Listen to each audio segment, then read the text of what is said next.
یا رک کے ایک بات علمی بھی سمجھیے. جس طرح پیارے پیغمبر صلی اللہ علیہ وسلم کی مبارک آنکھیں تھیں، جس طرح وہ اپنی مبارک دو آنکھوں سے دیکھتے تھے، نماز کی حالت میں وہ مثل زر الحجل، کبوتری کے انڈے کی طرح دونوں کندھوں کے درمیان آپ کی مہر نبوت تھی. نماز کی حالت میں سرتاج رسول وہاں سے بھی دیکھتے تھے. السلام علیکم ورحمۃ اللہ وبرکاتہ. الحمدللہ رب العالمین والصلاة والسلام علی اشرف الانبیاء والمرسلین نبینا محمد وعلی آلہ وصحبہ اجمعین. اما بعد، اعوذ باللہ من الشیطان الرجیم. بسم اللہ الرحمن الرحیم. قال اللہ تبارک وتعالی فی قرآن المجید: یا ایہا الذین آمنوا ان جاءکم فاسق بنبأ فتبینوا ان تصیبوا قوما بجہالۃ فتصبحوا علی ما فعلتم نادمین. وقال نبی صلی اللہ علیہ وسلم: من کذب علی متعمدا فلیتبوأ مقعدہ من النار. رب اشرح لی صدری ویسر لی امری واحلل عقدۃ من لسانی یفقہوا قولی. رب زدنی علما. میرے جس دوستوں اور بھائیوں اور میری اسلامی خواتین و حضرات، اللہ تبارک و تعالیٰ کی توفیق سے میں جس ٹاپک پر، جس موضوع پر بات کرنے کی کوشش کر رہا ہوں، وہ ٹاپک، وہ موضوع ہے رسول اللہ صلی اللہ علیہ وسلم کے دونوں کندھوں کے درمیان مہر تھی. کیا آپ صلی اللہ علیہ وسلم اپنی اس مہر سے دیکھتے تھے پیچھے والوں کو؟ اسی طرح سے کیا آپ صلی اللہ علیہ وسلم سے پہلے تمام انبیاء کے پشت کے پیچھے یعنی کندھوں کے بیچ میں یہ مہر تھی؟ اور اسی طرح سے امام ابو حنیفہ رحمۃ اللہ علیہ کے تعلق سے کہا جاتا ہے مقلد حضرات کی طرف سے کہ امام ابو حنیفہ رحمۃ اللہ علیہ کے کندھوں کے درمیان بھی یہ مہر تھی. اور اسی طرح سے میر محمدی صاحب نے کہا کہ نبی صلی اللہ علیہ وسلم جس طرح سے اپنی دونوں آنکھوں سے دیکھتے تھے، اسی طرح سے اپنے پیٹھ کے پیچھے جو مہر تھی انڈے کے شکل میں، اس کے ذریعے سے بھی آپ صلی اللہ علیہ وسلم دیکھتے تھے. تو ان تمام باتوں کی وضاحت میں پوری دلیل کے ساتھ آپ کے سامنے کرنے کی کوشش کروں گا.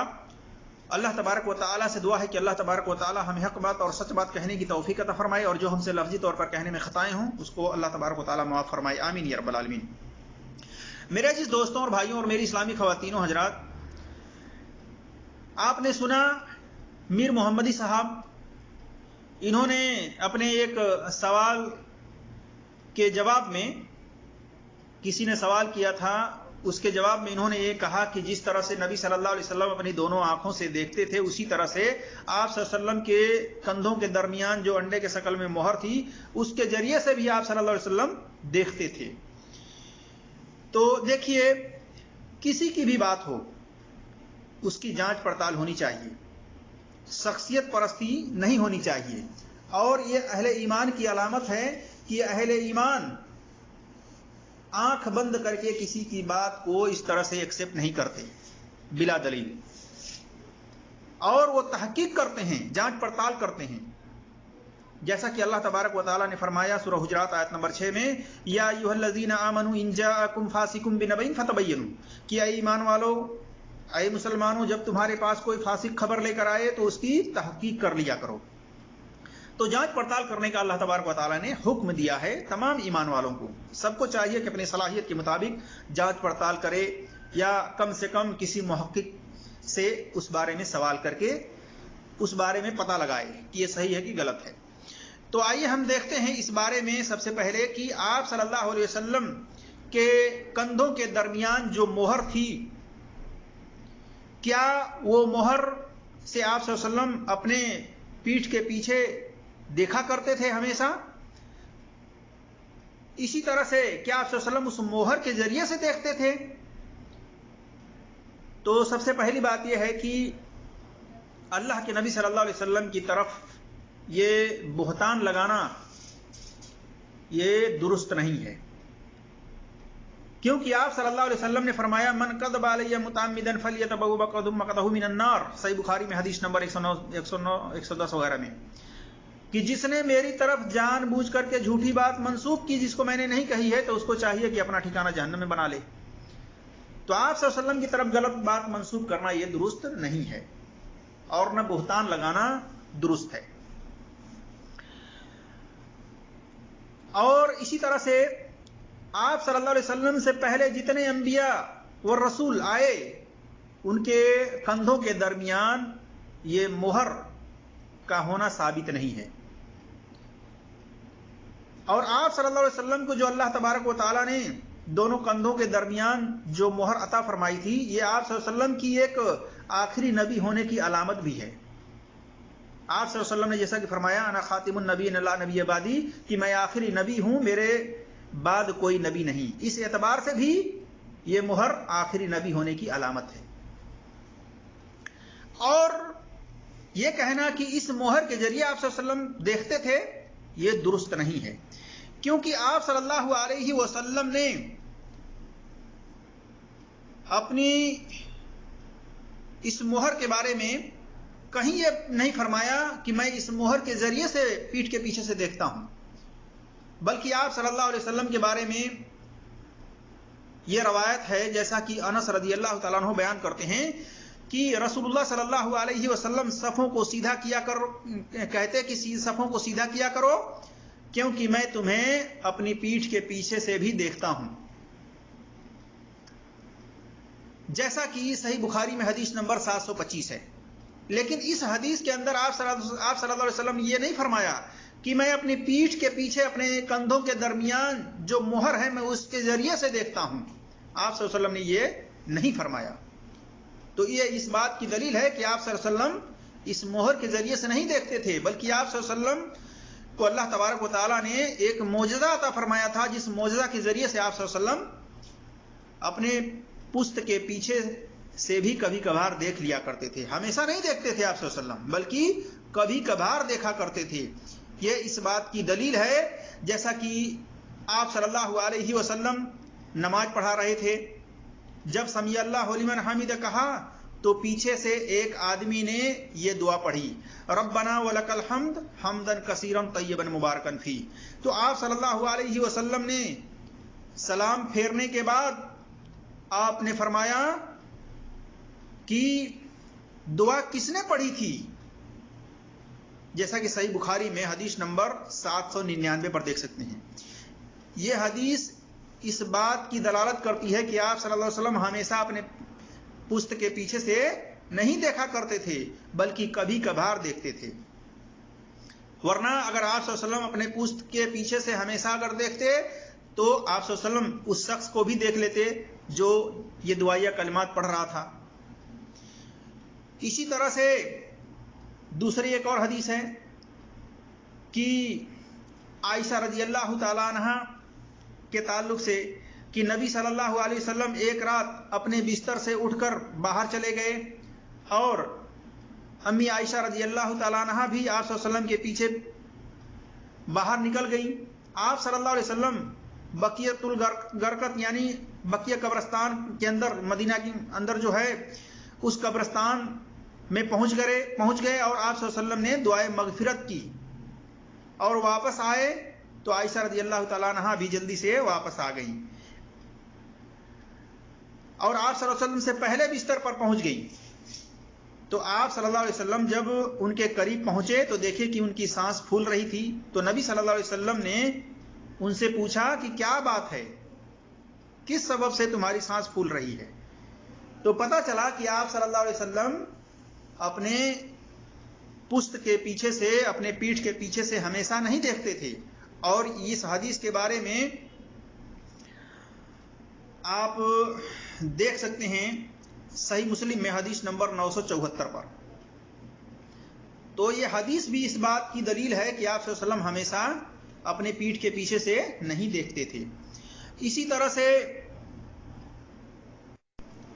صحیح بخاری میں حدیث نمبر 783 ہے ابو بکرہ رضی اللہ تعالیٰ عنہ کے تعلق سے کہ وہ ایک مرتبہ مسجد میں گئے دوڑتے ہوئے اور سب سے پہلے ہی اکیلے رکوع میں یعنی رکوع کر لیے اور رکوع کی حالت میں ہی چلتے چلتے صف میں شامل ہو گئے. تو آپ صلی اللہ علیہ وسلم سے ان کی کیفیت بتائی گئی. تو آپ صلی اللہ علیہ وسلم نے ان کو منع کیا کہ آئندہ ایسا مت کرنا. اگر آپ صلی اللہ علیہ وسلم ہمیشہ دیکھتے تو آپ صلی اللہ علیہ وسلم کو یہ خبر ہوتی، پتہ ہوتا کہ وہ شخص کون تھے جو سب سے پہلے اکیلے رکوع کر لیے. آپ صلی اللہ علیہ وسلم سے ان کے بارے میں بتانا یہ ضروری نہ ہوتا، بلکہ آپ صلی اللہ علیہ وسلم خود دیکھ لیتے. لیکن اس حدیث سے بھی پتہ چلا کہ آپ صلی اللہ علیہ وسلم ہمیشہ نہیں دیکھتے تھے اپنے پیٹھ کے پیچھے سے.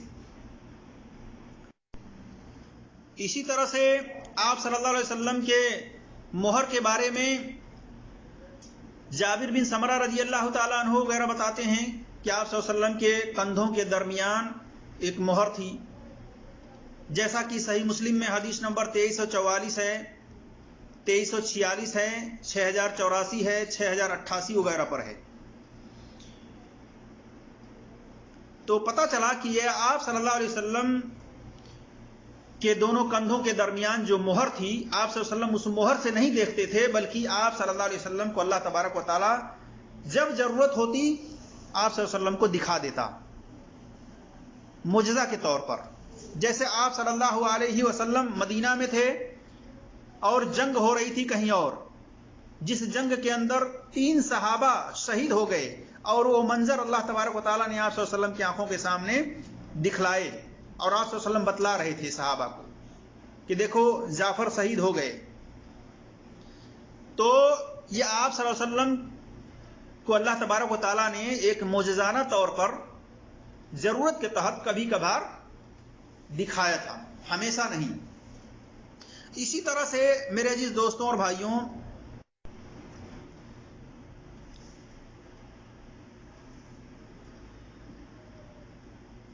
ابو حنیفہ رحمۃ اللہ علیہ کے تعلق سے کچھ لوگ بیان کرتے ہیں، کہتے ہیں کہ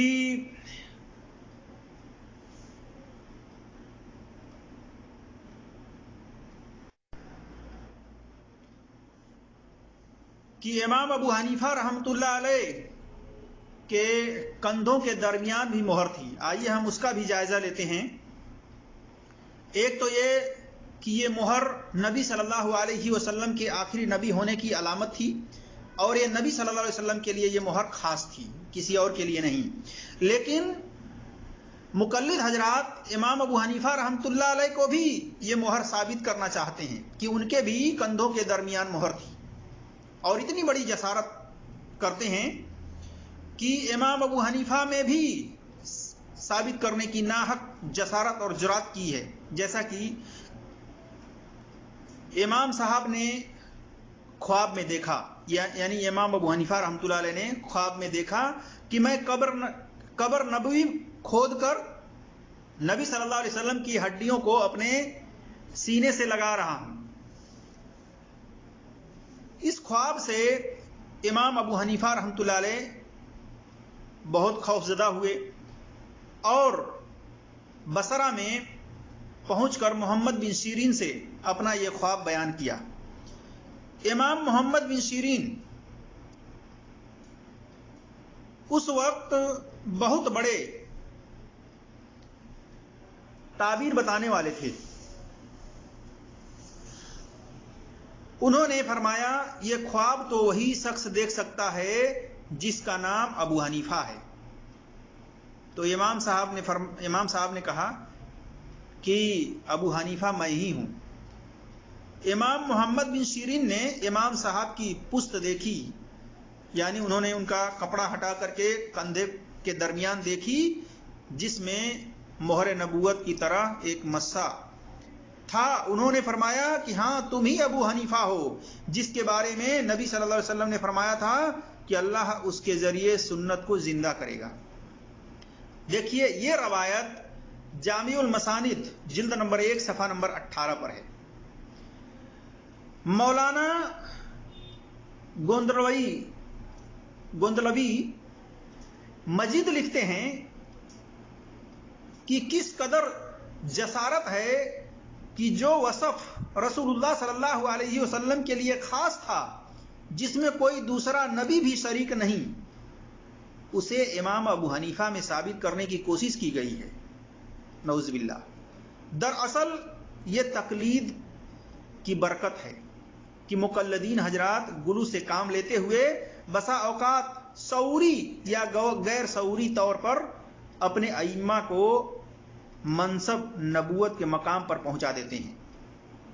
جب تقلید ہی بذات خود باطل ہے تو اس سے اچھے نتائج کیسے ہو سکتے ہیں؟ اب آئیے اس کے بعد ہم آپ کے سامنے اس روایت کے بارے میں بھی بتلا دیتے ہیں جس کو دلیل بنا کر یہ لوگ امام ابو حنیفہ رحمۃ اللہ علیہ کے کندھوں کے درمیان مہر نبوت ثابت کرنے کی کوشش کرتے ہیں. تو یہ بات جان لیجئے کہ وہ جو روایت ہے وہ من گھڑت روایت ہے، مردود ہے، موضوع ہے. کیونکہ یہ روایت اس وجہ سے موضوع ہے کہ اس کے بہت سے راوی مجہول ہیں اور حامد بن آدم مروزی مجروح ہے.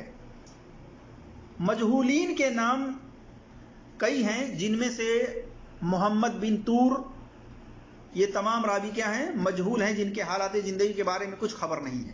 جو لوگ اس روایت کو صحیح قرار دیتے ہیں ان کو چاہیے کہ ان مجہولین راویوں کی پہلے توثیق ثابت کریں،